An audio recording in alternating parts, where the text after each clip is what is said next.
gini ya, intermezzonya ya. Mari kita agak serius mungkin. Hmm. Bisa? Masuk kan? Masuk. Oke. Suara Oke. Hmm. Ayolah. Kan gini, apa namanya, sebagai orang lapangan, saya ingin dengar, soalnya saya percaya Mas Cipeng ini punya peran sedikit kayak semacam whistleblower gitu loh. Mas Cipeng tahu tuh whistleblower? Orang Beli.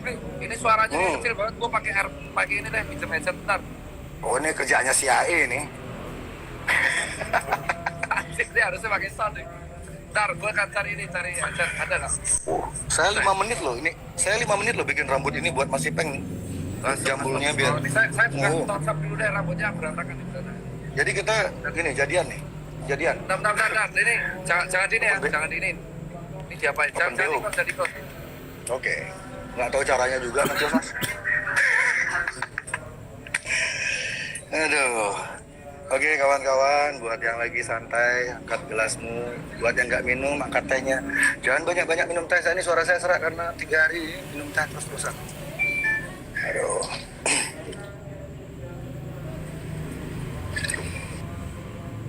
Ini alisnya udah mau, ya. Dokter Tirta kayaknya diculik. Ini kayaknya Dokter Tirta dijemput tim mawar ya ini tiba-tiba.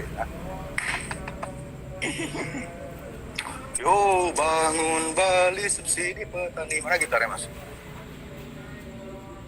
Sambil ngisi waktu. Harus.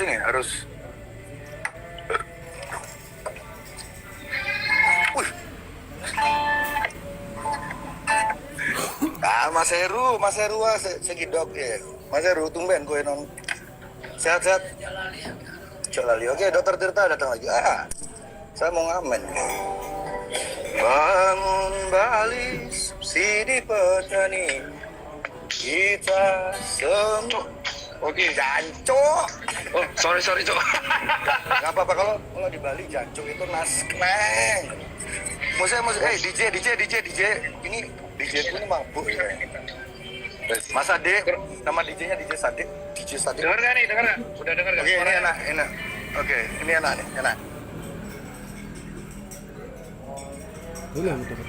Enak lah. Oke Mas, saya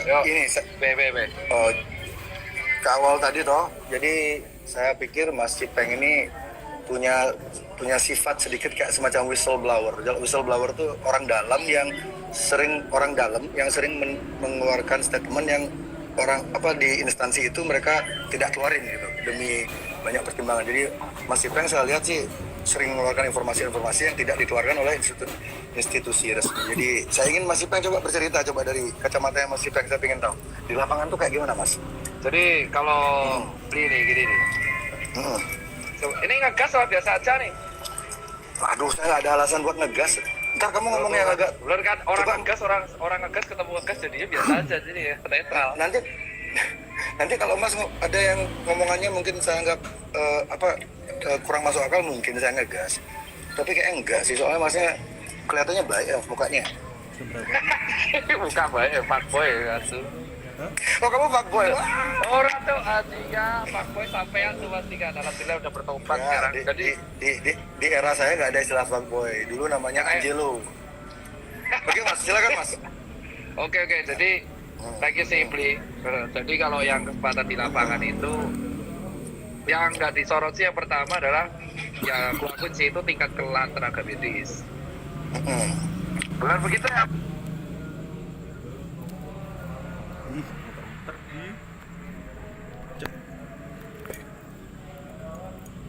Pak dokter ya? Oh, ya tingkat kelelahan suara dokter. Jadi saya sudah siapin banyak data. Bawa berkas. Nggak boleh kalah, kita bawa berkas. Ada berkas nggak? Wah, nggak bawa, kita kalah coy. Jadi kalau yang pertama itu tingkat kelelahan. Oh ya. Tingkat kelelahan. Berarti mayoritas tenaga medis yang gugur tuh mayoritas lelah toh?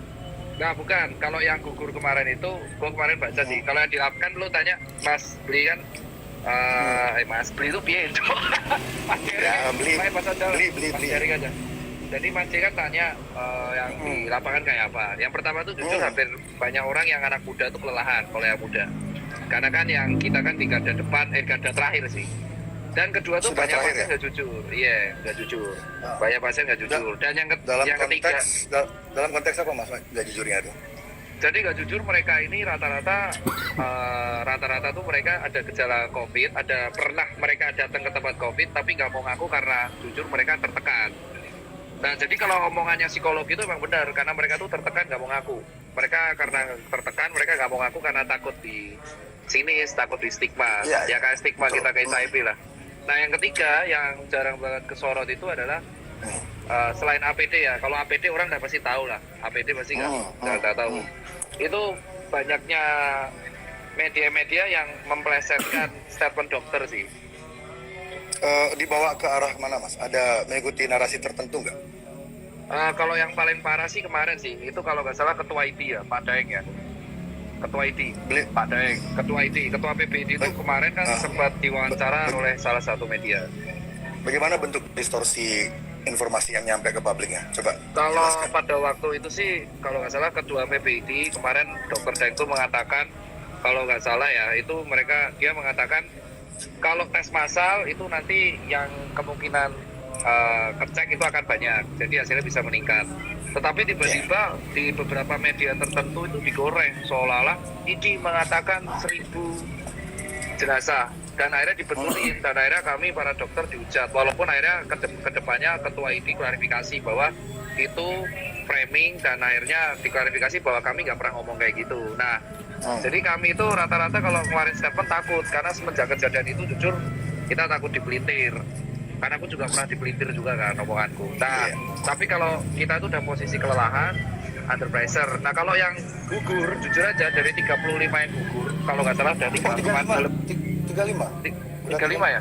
Kemarin gugur, sekarang udah gugur udah berapa? Betul. Berapa? 35 ya. Dari 35 itu kalau nggak salah ya, Pria, itu ada 6 atau 7 kalau nggak salah nih disclaimer yang tidak karena COVID secara langsung. Nah, ini semua di Jakarta, mostly. Enggak menyebar. Paling banyak ada paling banyak di mana ya? Gua nggak baca deh. Kalau yang data, kalau yang wafat paling banyak, gugur paling banyak. Jakarta ya? Iya paling banyak Jakarta. Terus ada yang tertular dari luar negeri, bener nggak? Ada yang impor case, terus ada yang tertular dari tempat praktek. Terus ada yang karena kelelahan terus akhirnya tertular, ada yang karena sakit jantung juga. Jadi kalau omongan ada dokter yang sakit jantung juga. ada itu orang pokoknya ada. Jadi emang itu udah dijelaskan. Iya sakit jantung karena kelelahan, tapi dia jadinya kena heart attack. Ya stres ya. Stres, benar. Kayak stres heart attack. Terus ada yang karena dia ketularan dari pasien yang jujur. Jadi emang tertularnya banyak walaupun finishingnya COVID, tapi kalau nggak salah dari 35 6 ya, 6 yang karena nggak COVID ya. Oke. Iya 6. Jadi kalau yang Mas Cipeng kenal secara pribadi ada berapa orang tuh yang gugur itu? Yang satu tuh Prof Iwan tuh guruku. Oh yang senior itu. Ya itu yang ngebuat kayak ikatan emosional lumayan tinggi karena beliau guru sih. Beliau kalau nggak salah ketularannya di pesawat. Ketularannya kalau bukan di rumah sakit toh? Bukan di kalau rumah nggak sakit? salah kalau Prof Iwan itu dia non klinisi mas, jadi dia peneliti obat. Oh 25 bukan 35. Oh mas revisi mas, yang wafat 25 mas. Oh kan Menurut 35 itu sama 35 sama apa? Oh kalau 35 itu tenaga medis, kalau dokter 25. itu kan dokter sama tenaga medis kan beda itu. Ya, kalau tenaga medis tuh Di sini masih 25 soalnya. iya, kalau tenaga medis itu sama perawat juga kan. Perawat. Jadi kalau dokter betul. doang 25, kalau sama tenaga medis 35. Tapi saya boleh nanya nggak sesuatu ke Dokter Tirta? Ada nggak kurikulum kedokteran modern yang mengajari calon tenaga medis atau calon dokter untuk mengatasi situasi pandemi seperti ini? Ada nggak di kurikulum basic? Kalau kurikulum yang mengatasi pandemi seperti ini, jujur ya, dari kita belajar yang flu Spanyol 100 tahun lalu sih, mencegah infeksinya, jujur. Mencegah, mengerem infeksi ya. Jadi secara psikologi kan waktu itu belum ada teknologi. Jadi emang nggak ada protokol untuk menghindari media menghindari informasi-informasi yang sifatnya belum pasti itu nggak diajarin dari kurikulum Mas. Iya, kalau yang jujur aja mereka mengajarinya lebih ke protokol kesehatan sih, kayak membatasi pertemuan, mengurangi, intinya memutus rantai infeksi, intinya itu aja. Jadi kalau untuk gimana? Tapi rantai infeksi secara psikomatiknya belum diputus. Ya, makanya target utama dari kalau kurikulum kedokteran itu ada dua sih. Prevensi sama penyembuhan, kurasi. Kurasinya yang hadapi garda terakhir kan, yang di IGD, yang di ruang isolasi. Nah, untuk sisanya prevensi dan edukasi. Nah, untuk garda prevensi edukasi itu pemutusan infeksi, maka ada physical distancing dan kawan-kawannya. Cuman kalau yang gue setuju dari omongan Mas D itu adalah emang dari awal tuh tujuannya pemerintah itu menenangkan. Ya, jadi Mas setuju nggak kalau Dokter Terawan itu di awal itu sebenarnya move-nya dia tuh tepat atau tidak Mas Ipeng? Di awal dia mengatakan tuh menenangkan masyarakat. Tujuannya walaupun ada beberapa statement beliau yang mungkin entah dipelintir media atau mungkin cara ngomongnya salah, itu diterimanya Kalau salah. Kalau dipelintir sudah pasti ya. Kita berdua sudah tahu kan media Indonesia. Iya, ingat nggak Pak Terawan tuh di awal pernah ngomong kayak gini bahwa virus COVID pernah sembuh sendiri, ingat nggak di awal banget? Iya, betul. Dan beliau itu tentara. Jadi saya kan lihat basicnya Pak Terawan ini beliau tentara. Paling tidak beliau paham. Kalau saya menurut saya teori saya pribadi, Pak Terawan ini tahu 100% persis skema ini. Makanya beliau sering ngomongnya terlalu santai dan order dari pusat, tanda kutip, bukan di Jakarta ya. Mungkin Pak Terawan disuruh diam dulu. Makanya sekarang beliau kan hilang. Mungkin Mas Ipeng bisa ngejelasin kenapa Dokter Terawan hilang sekarang. Wah, kalau itu aku nggak tahu itu. Jujur aja kita juga kayak kalau masih Pak. Nggak ada berita, nggak ada selentingan di kalangan di grup WhatsApp om-om dokter yang genit-genit yang suka bagi-bagi foto-foto suster-suster.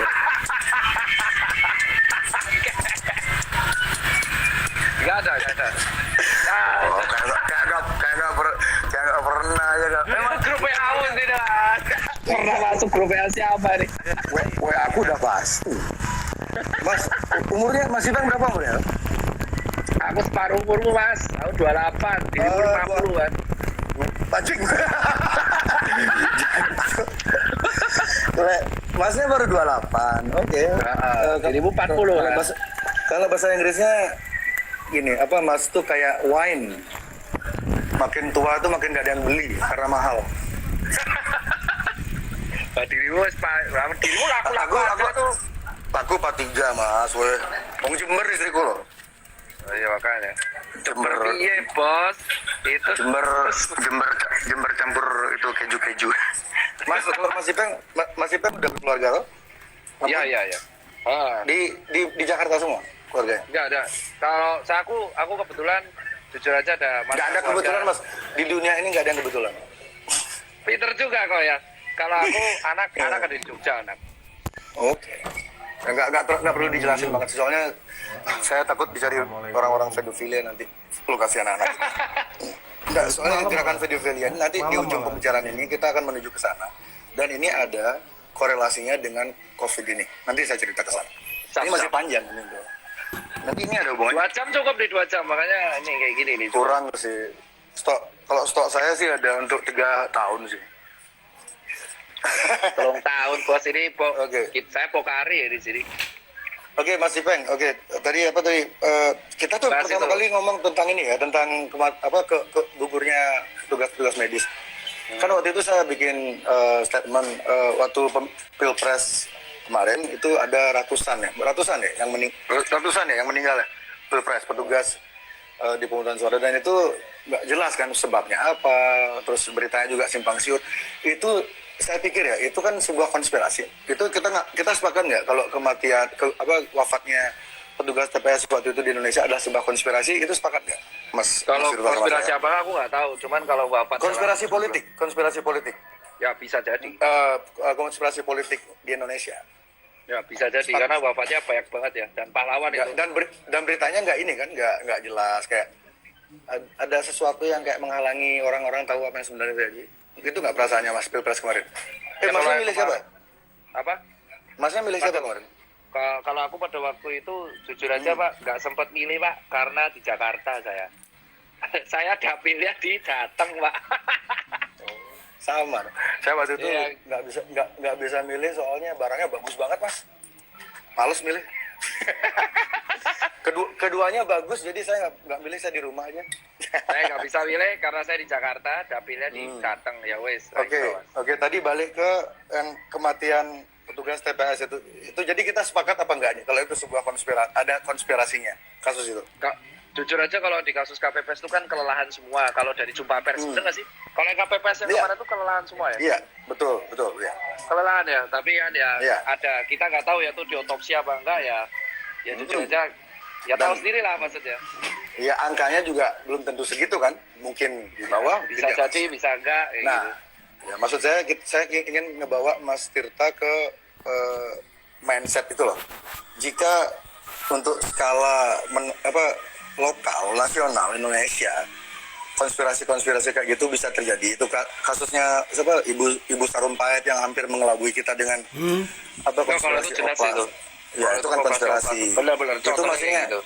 ya itu kan ini untuk skala yang menengah seperti itu, konspirasi itu pasti Benar. ada. Dan di lingkar pertemanan Mas Tirta masa nggak ada konspirasi? Pasti ada. Itu tuh hampir teman pasti, yang pasti ada pasti. pasti ya makanya. Pasti ada. Jadi kita ini kayak apa ya? Jadi yang saya lihat narasi besar dari mainstream media sejak Dedi pas saya ngangkat masalah teori konspirasi itu mungkin tidak terdeteksi oleh radarnya mainstream media. Tapi ketika Dedi ngangkat itu tiba-tiba mainstream media serentak menggiring opini kalau orang-orang percaya teori konspirasi itu adalah orang gila gitu. Dan itu Kalau itu menurut aku saya kurang setuju sih. iya, itu berbahaya banget. Dan yang terakhir tadi pagi Tirto ID, sebuah portal media yang saya sangat hormati lah gitu. Saya pikir mereka independen, mereka ngerilis juga artikel yang menggiring opini kalau orang-orang yang menyukai teori konspirasi itu adalah orang-orang yang miskin, berbahaya dan kriminal. Nah, ini kan pola. Kenapa tiba-tiba pemerintah ini takut sekali sama teori konspirasi? Ketika pemerintah itu menunjukkan ketakutan atau bereaksi berlebihan, ini pasti ada sesuatu yang ditutupi. Kalau menurut saya seperti itu. Kalau menurutku justru bukan pemerintahnya sih, Mas Jering. Karena kalau nggak salah itu CIU apa air putih itu? Mau tahu aja. Jadi kalau Insto. oh ya, anjir Insto tuh. Jadi Gimana? Kalau dari aku sih justru bukan pada sektor pemerintahnya ya. Karena kalau nggak salah Mas Jering itu di caption kemarin nulis statement, benar nggak? Nulis statement intinya tetap tenang, terus konspirasi ada, jangan dipenuhi ketakutan. Statement saya tuh, maksudnya kita bicara hashtag apa bicara pesan besar di Pesan besar. iya. Intinya Benar, kan benar. kalau Mas D kan intinya percaya bahwa COVID itu ada dan konspirasi itu ada. Ya, ada. Terus kita harus tetap nggak boleh takut tapi waspada karena danger sama fear itu beda. Adaptasi kalau menurut saya Adaptasi bener kan? ya kemarin saya adu argumen sama Gendovara nama akunnya. Jadi sempat sedikit sengit dan akhirnya kami sepakat adaptasi itu karena kalau kita pakai kata new normal itu seolah-olah kayak meniadakan peradaban kita yang sebelumnya gitu loh.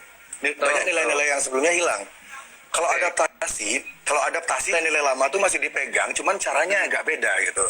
Jadi pemilihan kalimat ini, karena pemilihan kalimat ini diksinya arahnya beda gitu. Betul.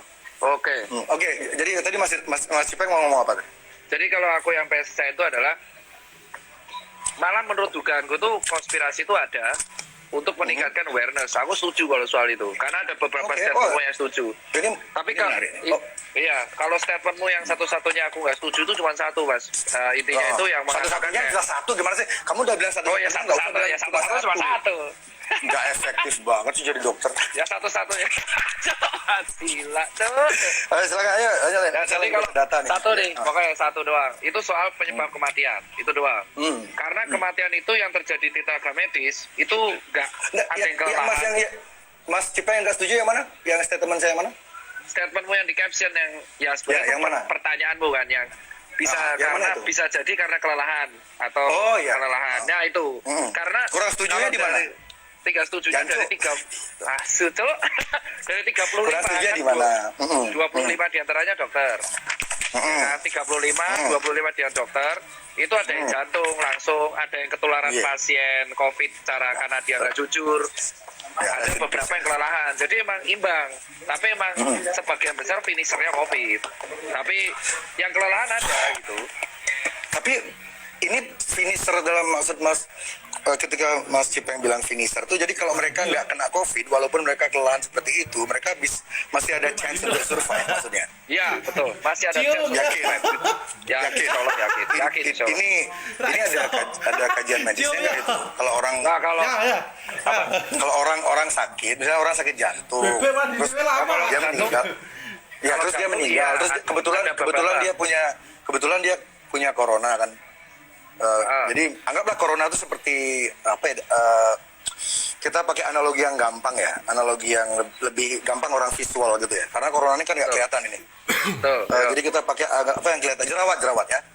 Jadi ada orang lagi sakit jantung, terus dia jerawat, dia meninggal. Terus ada orang sakit apa ya paru-paru, diabetes, dia kebetulan jerawat juga, terus dia meninggal. Jadi apakah ada nggak narasi kayak kalau udah mereka punya jerawat, berarti penyebabnya jerawat itu gitu? Ada nggak narasi seperti itu di dalam rumah Kalau sakit atau kalau narasi kedokterannya kayak gitu nggak ada. Cuman Ya. yang jadi masalah di sini itu adalah si COVID ini kalau misalkan kita punya faktor resiko. Jadi kalau kemarin statement yang bilang ada faktor-faktor kayak penyakit jantung, Kelelahan. kencing manis, Iya. kelelahan, stres, itu semua berefek pada imun turun. Oke, pasti ya. Itu fair, Oh. setuju ya. Stres, Ya, WhatsApp psikologi, dapat WhatsApp kurang enak dari istri aja kita langsung drop. drop ya. Nah, terus ini kan tekanan. Untung istri saya nggak tahu kita lagi live nih. Dia lagi di Tahu kamar lah mandi. pasti, nggak mungkin nggak pasti nonton ya. Pakai phone.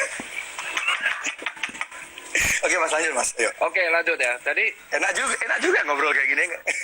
iya kayak kan endingnya itu mereka kelelahan intinya kelelahan, ada yang stres, ada psikologi, ada penyakit jantung, ada yang seperti itu. Ya kan? Kita nggak tahu ya nasib di tangan Tuhan. Nah tapi begitu imun tuh turun. Oh maksudnya COVID itu percaya Tuhan? Jujur aja saya percaya Pak. Makanya saya juga percaya teori konspirasi. Oke, sebelum dibilang oksimoron dah duluan dia, pinter dia. Nah, aku paham Pak. Gitu. Bagus juga defense-nya. Kalau Oke, kita lanjut, percaya lanjut. Tuhan, mau nggak mau kita ya konspirasi kita nggak bisa nolak. Emang percaya bagian. Nah, Oke. cuman Yang menarik adalah saya nggak percaya yang itu mas. itu ngeselin juga dia orang. saya agnostik saya. Oh, agnostik ya sampai ada. Iya. Oh. Nah, Nggak masalah aja ya. Oke. terus habis itu si COVID ini tuh menyerang orang imunnya rendah dan dia tuh perburukan di parunya kencang. Tapi benar dan perburukan rendah. Dan ini statement ya dari analoginya. Aku ketemu ketua BNPB Pak Doni dan aku ketemu beberapa orang. Mereka mengatakan yang dihadapi tenaga medis, tenaga medis sekarang itu baru 20%-nya yang memiliki gejala. Dari Dan dari seluruh Indonesia. Dari seluruh Indonesia. Indonesia Ini dari dua mappingnya pakai Indonesia ini. ya Indonesia dari 20% yang positif COVID ini ya 80%-nya tuh bergejala, sisa bergejala ringan, yang berat itu 20%-nya. Jadi dari 20%-nya 20% tuh yang bergejala berat. Dan itu emang benar selalu rata-rata ya, bukan selalu sih, ada yang langsung direct tapi rata-rata ada pemberatnya. Jadi temenan. Jadi ibaratnya kalau Mas J itu ibaratnya analoginya kita lagi naik mobil di jalanan. Oke. Tapi ban kita itu sebenarnya alurnya udah halus alurnya Udah bahaya. ya. Udah bahaya sebenarnya harusnya. COVID-nya oli nih berarti. Ya betul, COVID-nya olinya. Nah, COVID-nya olinya sisanya tergantung antibodinya. Kalau antibodinya itu kuat, ya dia selamat, survive. Ya kalau dia nggak kuat, kalau dia naik mobil kekencangan dan kena oli dan bannya halus, oke dia kelar. Makanya kalau emang berarti oke. Bang, jadi kalau statementmu yang kemarin mengatakan emang COVID itu nggak sendirian untuk menyebabkan kematian, itu aku setuju. Karena di beberapa kasus sebagian besar pasti kalau nggak ditemenin jantung, hipertensi, tekanan darah, benar kan Pak Dokter? Ya di Italia itu kan yang paling jadi orang tua. contoh kasus yang paling jadi yang membuat orang sangat ketakutan di seluruh dunia ini kan kasus Italia itu sebenarnya kan, karena kalau di Cina mungkin orang agak mikir ya kan salahnya mereka kayak gitu, mereka makan kan waktu itu masih konsensus publiknya waktu itu masih itu berasal dari Batman gitu. Betul. Padahal Bruce Wayne nggak pernah bikin virus. Ya terus lalu ketika yang kasus Italia itu meledak dan itu menjadi kayak cerita horor banget bagi seluruh dunia, orang langsung ketakutan banget kan. Tapi orang-orang yang orang-orang jarang yang saya lihat di mainstream media jarang banget, bahkan tidak pernah di Indonesia mengangkat lebih dalam lagi tentang kasus di Italia adalah 99% yang meninggal di Italia itu usianya di atas 60 tahun, elderly. Iya. Ya, elderly. 99% loh. Elderly. Udah tua, dan dari 99% itu dari yang meninggal itu 98, sekian hampir 100%-nya itu memang sudah kritis. Dan kualitas udara di kotanya Mas yang banyak meninggal itu daerah utara Italia kan, lupa ya itu bukan. Jadi di sana kualitas udaranya itu hampir sama dengan di Wuhan. Jadi memang di sana tuh, coba Mas cari kalau ada waktu ya Mas googling angka kematian di Italia di kota yang sama tahun sebelumnya dan tahun sebelumnya nggak jauh beda kok sama tahun ini. Cuman sekarang karena difabrikasi beritanya, dibumbu-bumbuin, angkanya ditambah nolnya 1 atau ditambah komanya dikurangin segala macam, menimbulkan kepanikan massa. Padahal teman-teman saya di Italia pada bilang, ya mereka ngirim video segala macam kan, aman kok di Italia, ini berita terlalu melebih-lebihkan. Karena tahun-tahun sebelumnya juga kematian di sana mungkin agak tinggi tahun ini. Jadi kematian di kota Italia itu mungkin tahun ini ada peningkatan tapi sedikit. Dan itu pun mungkin karena stres, karena semua orang ke rumah sakit. Jadi orang-orang tua ini, para manula ini tidak mendapat perhatian serius dari yang seharusnya gitu, karena terlalu banyak orang stres. Balik lagi ke ilmu psikomatik tadi, karena mereka tiap hari nonton TV, lihat handphone, COVID, masuk ke otak mereka tuh membentuk kayak realita gitu loh, berusaha membuat situasi itu benar ada. Dan itu jadi orang berbondong-bondong ke rumah sakit, jadi mereka sesak nafas ke rumah sakit. Nah itu ini ya. Oke, jadi kalau aku potong nggak apa-apa ya? Dapat kan ya? Dapat. Paham kalau. Ya. Nah di sini kita tektokannya sekarang, silakan Mas. Jadi aku motong nggak apa-apa kan, Pli? Ntar lu. Karena aku tahu ini Mas arahnya kemana. Bagus ini. Ayo. Iya, jadi yang pertama pokoknya kalau dari awal tuh aku kalau yang di komen ya aku lurusin karena netizen banyak tanya debatnya mana. Jadi di sini tuh nggak berdebat. Aku terakhir ke netizen. Kan udah diskusi judulnya. Iya, ini diskusi. Jadi awal mulanya itu adalah aku tertarik jujur aja kalau soal konspirasi yang aku keberatan cuma soal alasan. Itu aja. Tapi kalau yang kedua, kalau soal yang namanya narasi media, itu ibaratnya kayak gini Mas, aku neranginya biar netizen paham. Orang naik motor ada potensi kecelakaan, ya kan? Baru tadi saya mau ngomong gitu. Oke, lanjut. Ada orang naik motor potensi naik kecelakaan, dan kecelakaan angka kematiannya juga tinggi. Oke kan? Nah tapi kan,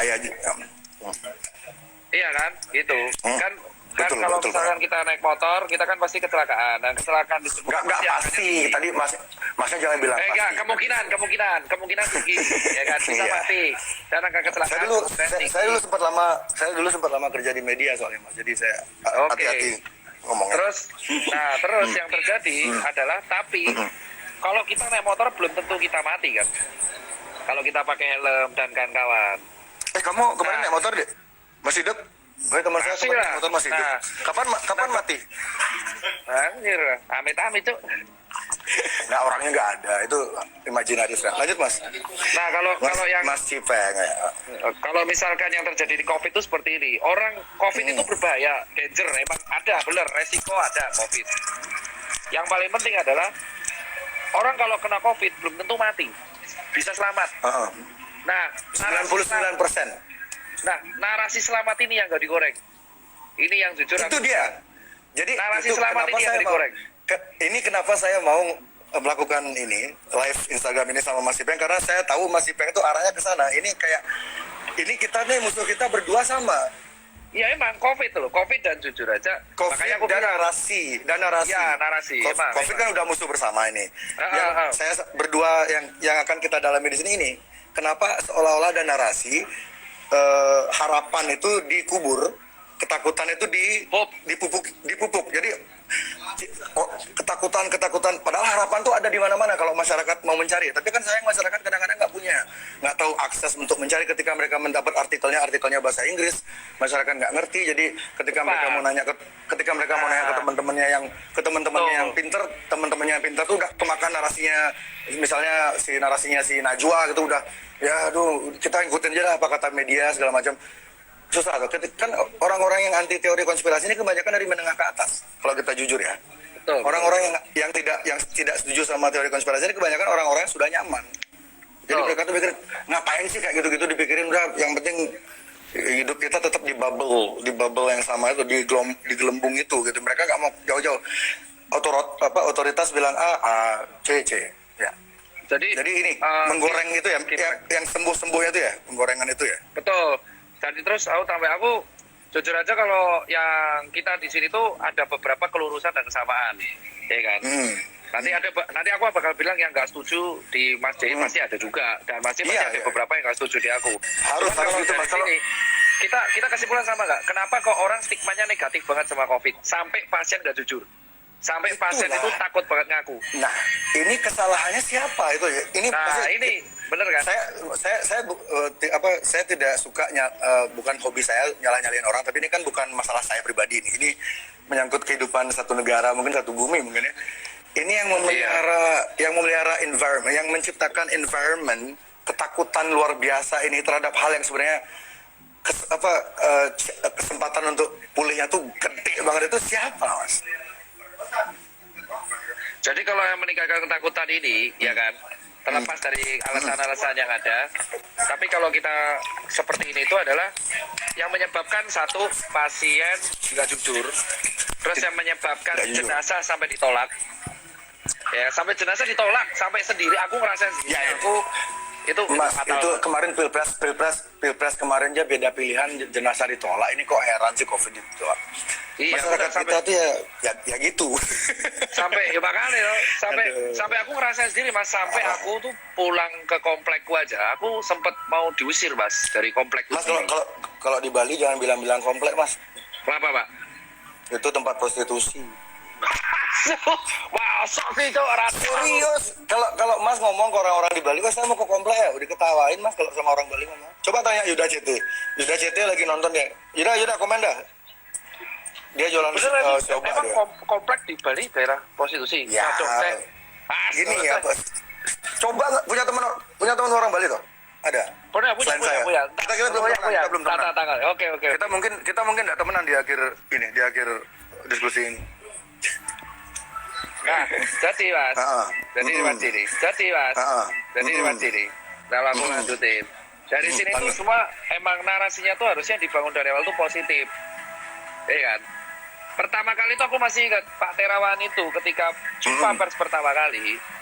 Itu semua orang kan sekarang nyalain Pak Terawan ya. Pak Terawan dulu mengatakan ada satu nih, dan masih ingat, COVID itu sebuah virus yang emang bisa self-limited disease sendiri.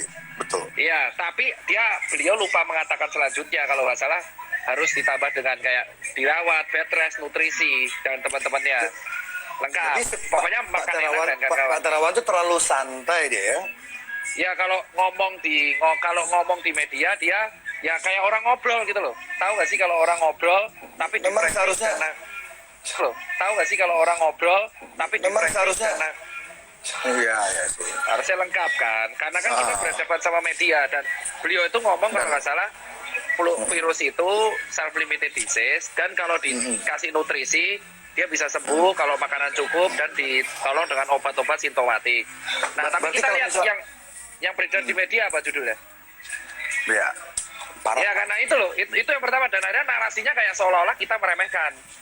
Jadi itu yang pertama. Mas, saya pengen nanya untuk statement Mas itu, saya mau ngajak Cipeng untuk sedikit berimajinasi.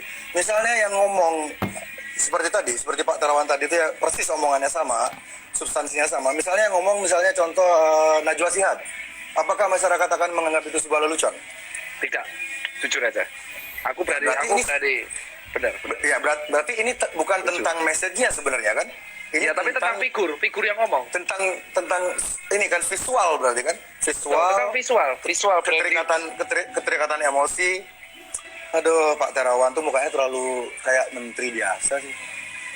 Jadi sebenarnya itu yang aku bilang kan, kayak di awal. Tapi dan sistemnya kalau Mas lihat, pemerintah tuh sistemnya udah pengen menenangkan masyarakat. Betul, saya lihatnya begitu. Tapi masyarakat tuh terus kayak saya lihat ya ada kecenderungan masyarakat tuh agak over dalam mengkritik pemerintah tuh, mereka agak sedikit over gitu loh. Kayak terlalu nyari-nyari kesalahan, terlalu menggali-gali kesalahan, tapi mereka lupa kalau sampai akhirnya tuh kalau pemerintah tenangin itu di counter pasti sama siapa? Sama data yang disebar di media. Ini datanya dari mana asalnya? Datanya tuh contoh ketika kita pengen menenangkan masyarakat, lese mengenai apalah kematian atau apapun, itu rata-rata yang digoreng adalah tentang narasi buruk. Emang itu benar, dan itu aku nggak bisa sebut medianya, mungkin masjid pasti punya datanya sendiri kan. Jadi emang benar, dan akhirnya karena narasi-narasi buruk yang dibangun ke depannya, akhirnya orang-orang jadinya takut sama si COVID ini, borong masker, borong APD. Itu jadi beruntun efeknya, borong APD, borong masker. Let the domino fall. It's a part of the plan. domino effect ya. Nah itu yang akhirnya itu memang part of the plan. Ya itulah. Makanya kan kalau aku secara pribadi, dari awal Mas J itu kan gaungkan konspirasi kan dari sejak 2-3 minggu yang lalu ya. Iya. Viralnya kan gara-gara vlognya Dedi sama Yonglek kan. Sebenarnya iya. Kalau Dedi sama Yonglek nggak ngangkat itu, kita nggak akan ngobrol kayak gini. Mungkin ini nggak akan terjadi. Jadi whatever. Dan saya percaya nggak ada yang kebetulan di dunia ini. Jadi ya thanks to them. Ya terima kasih buat mereka. Jadi orang punya mungkin karena yang bicara itu yang Lex. Mungkin beberapa omongan dia tuh ketika dia bicara, kita singkat aja teori konspirasi ini, kita singkat TK ya dari sekarang ya. Ya, Oke. Ya, TK ya, biar nggak kepanjangan. Jadi ketika yang Lex bicara tentang TK, meskipun ada beberapa poinnya dia tuh benar, tapi orang tuh susah untuk, sama ada kasusnya seperti Pak Terawan yang tadi bilang itu. Ketika Terawan orang ngomong gitu dengan figurnya dia yang agak, meskipun beliau tentara segala macam. Dan saya yakin Pak Terawan tuh tahu lebih dari orang-orang lain ketahui, cuman dia tidak boleh membagi informasi itu. Iya. Ya, jadi ya ketika yang bicara masalah TK, orang-orang kayak apa sih ini orang nggak jelas. Dia tuh siapa gitu, kayak nggak ada ikatan kayak semacam publik sama Najwa kayak gitu. Betul. Jadi orang anggap itu sebagai lelucon. Dan ini yang pengen saya bilang juga dari awal, sebelum kita memulai bicara tentang TK ya, teori konspirasi. Stigma tentang TK di Indonesia ini sangat-sangat sangat jelek. Tidak efektif kalau saya bilang, tidak efektif. Satu, kalangan Flat Earth ya. Ini Flat Earth Society. Mereka punya channel namanya Flat Earth 101. Ketika mereka hendak meyakinkan orang-orang tentang teori konspirasi yang sedang ada di apa yang terjadi saat ini, mereka seharusnya tidak memakai nama Flat Earth Society. Benar, setuju aku itu setuju. Karena ini sesuatu yang berbeda. Itu seperti mereka menembak kaki mereka sendiri. Mereka lari, tapi mereka nembak kakinya sendiri. Jadi kamu mau saya percaya tentang konspirasi ini, sebenarnya kamu berpikir bumi ini datar. Orang udah malas duluan. Betul. Jadi kalau siapa namanya adminnya nonton sekarang, ganti dulu nama channelmu sebentar, sampai pandemi ini over, ganti dulu nama channel Anda, delete atau hide dulu video-video Anda tentang Flat Earth, karena sekarang kita tidak berdebat tentang bentuk bumi. Betul. Kita berdebat tentang soal narasi buruk dari sebuah media. Dan ini mereka dari Flat Earth Society ini banyak banget yang masuk akal statement-statement mereka. Saya baru tahu channel mereka minggu lalu ya, karena saya sering di-tag, beli ikutin ini. Jadi saya coba cek, ada bahkan hampir dibilang 60% loh yang mereka utarakan tuh benar dan ada bukti faktualnya. Jadi dan sekarang stigma yang terjadi sekarang di Indonesia, ketika Anda mengklaim diri Anda seorang TK Udah tidur. atau pro TK, Udah Anda tidur. akan diklaim langsung menjadi seorang bumi datar. Sopeng. Itu stigma itu harus dibunuh. Jika kita serius melawan konspirasi ini, narasi ini, penggiringan narasi segala macam ini, kita harus tanggalkan dulu ego-ego kita. Jadi kita harus benar-benar fokus di masalah corona. Masalah message yang lain tentang bumi datar itu belakangan, karena itu nggak krusial gitu. Dan yang kedua, orang-orang yang percaya TK divonis dekat dengan Islam radikal. Ya, Bener betul. Itu stigmanya seperti itu. Kalau nggak flat earth, ya kayak gitulah. Ya, dan Cocok logi, istilahnya cocok logi. Kata-kata cocok logi itu saya pikir sama kayak teori konspirasi kan diciptakan oleh CIA ketika mereka itu pertama kali dipopulerkan oleh CIA di tahun 60-an, 62. Itu ketika mereka hendak menutupi kasus pembunuhannya John F. Kennedy. John F. Kennedy ini satu di antara dua presiden di dunia yang tidak suka sama PBB dan tidak suka sama Illuminati. Ya, dan kita tahu nasib mereka berdua seperti apa. Dan jadi jika di dunia Barat mereka kata teori konspirasi ini dipopulerkan oleh CIA untuk mendiskreditkan orang-orang yang punya narasi berbeda, mendiskreditkan investigasi-investigasi yang bersifat mendalam tentang apapun yang CIA lakukan. Jadi mereka tuh agar orang-orang tuh kalau bahasa Inggrisnya ridicule ya, agar orang-orang menertawai siapapun yang punya narasi berbeda dengan mereka. Diciptakanlah terms teori konspirasis. Itu sengaja mereka ciptakan agar orang-orang anggap orang-orang seperti saya atau 50%-nya dokter Tirta itu orang gila gitu. Iya. Tapi Ya, kalau itu- aku anggap yang konspirasi tuh, Bli. Kalau aku sih anggapnya kita positif ya. Dari awal Bli ngomong Mas J itu ngomong konspirasi di 2 minggu lalu, itu jujur aku nggak komen sama sekali kan. Karena ada beberapa yang memang masuk akal, terutama narasi yang memang menakut-nakuti. Karena kan kita ingat, Mas, berarti Mas pernah bicara masalah kayak gini sama teman-teman ya? wah aku sering Pak, aku sering bicara mengenai konspirasi di COVID. Tapi setelah kita selesai reaksi jam 1, jam 3 pagi, itu rata-rata kita akan bahas kayak ginian. Kenapa? Saya jam 3 baru bangun. Jadi kalau kita dari 2 minggu 3 minggu lalu kita bahas kenapa? Karena pemerintah itu selalu udah berusaha menenangkan masyarakat, tapi di sisi lain pasti akan ada kayak link berita yang kembali untuk menggugah konflik horizontal tersebut, yang akhirnya mengakibatkan jenazah ditolak. Salah satunya seperti itu, ya kan? Tapi kalau yang diomongkan seperti itu adalah kalau kita lihat korban COVID yang akhirnya gugur dari tenaga medis sendiri ya, karena aku bahas di situ, itu emang rata-rata emang usianya kalau nggak lanjut emang ada penyakit komorbid. Itu emang karena emang posisi di usia lanjut itu. Sorry Mas, berapa persen dari dokter itu yang memang usia lanjut dan sudah komorbid? Kalau yang meninggal, dari yang sini gugur? sih, aku baca data coy. Waduh, banyak banget ini Mas. Gantian. Ngeprint dulu nih, aku ngeprint dari JDN nih di Seto. Saya udah 3 hari yang lalu ngeprint. Iya, saya telat coy. Ngeprint dari 3 hari cuman baik banget datanya. Wah, Iya. Anies Baswedan bergabung. Ini yang Pak D. Vicky, dia vokalisnya Burger Kill bro. Dia nonton juga, Mas Vicky. Wajan, kalau ada Fish gimana Mas yang masuk Mas? Sopo? Fish. Ya, Masnya, Fish sama Burger Kill. Menurut saya lebih brutal dangdut sih. Terus ya, kalau disuruh mana lebih berat ya? Mana lebih berat? Fish atau Burger Kill? Dangdut lah.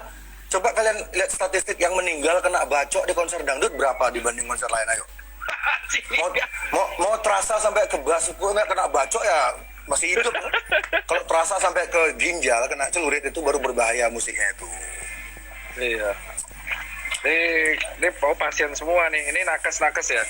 Nggak, berapa persen Mas yang sudah usianya senja terus Kalau sudah data komorbid itu? kalau yang data persen yang orang tua jujur aku belum dapat ya Mas. Cuman kita lihat ini dari Jawa Timur. Ini aku dapat dari JDN, sumber Dinas Kesehatan Provinsi Jawa Timur. Proporsi nakes tenaga kesehatan yang sembuh, meninggal dan masih dirawat sampai tanggal 18 April di Jawa Timur. Itu 59,7% itu masih dirawat, 37,3% berakhir sembuh, dan 3% berakhir akhirnya wafat atau gugur. Gitu. Nah yang gugur ini usianya ada nggak dijelasin? Nah, kalau yang gugur kemarin dari selanjut yang aku baca dari Surabaya itu ada satu yang emang usianya muda. Tetapi kan kita belum tahu ya. Maksudnya aku belum baca data lebih lanjut apakah mereka lansia atau mereka ada komorbid. Seperti itu. Tapi kalau dari grafik, ini grafik yang aku baca dari JDN itu dari pasien. Dari pasien emang mereka kalau proporsi wah itu baik banget ya Allah petanya. Oh maksudnya percaya Tuhan loh.